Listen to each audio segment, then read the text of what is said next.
নমস্কার বন্ধুরা, আমি ডলি চলে এলাম ছোট্ট একটি মিনি ব্লগ নিয়ে আপনাদের সঙ্গে।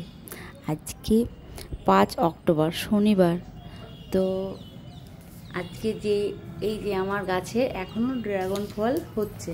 তো এই যে দেখো কতগুলো ড্রাগন পেকে গিয়েছে, আর কতগুলো ড্রাগন কেবল ফুল থেকে ফুল ফুটেছে, মানে ফুল থেকে ফুলগুলো ঝরে গেল, আজ ঝরিয়ে দিলাম আর কি।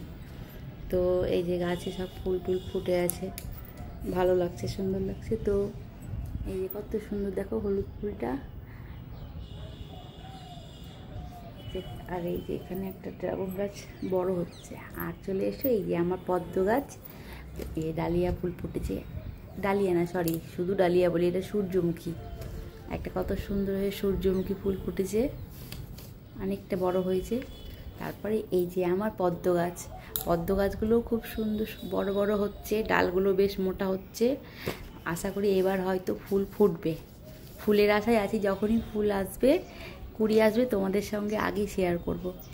তো এই যে, আর আসল যে ঘটনাটা, মানে তোমাদের সঙ্গে আজকে যেই বিষয় নিয়ে আমার ব্লগটায় আসা, তো সেটার জন্যই সেটা আজকে তোমাদের দেখাবো। তো এই যে আর একটা ড্রাগন হয়েছে, এই গাছে দেখিয়ে নিলাম। একটা ছোট্ট সূর্যমুখী হচ্ছে কেবল কুড়িয়েটা। তো আজকে একটা আশ্চর্য ঘটনা তোমাদেরকে দেখাবো, মানে আশ্চর্যই বলতে পারো।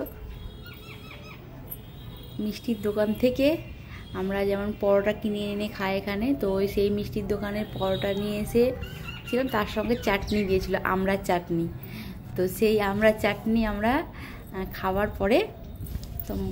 পরে হচ্ছে গাছের গোড়ায়, এই যে দেখতে পাচ্ছ, এগুলো সব রান্না করা আমড়ার আঁটি, এগুলো চাটনি সঙ্গে দিয়েছিল।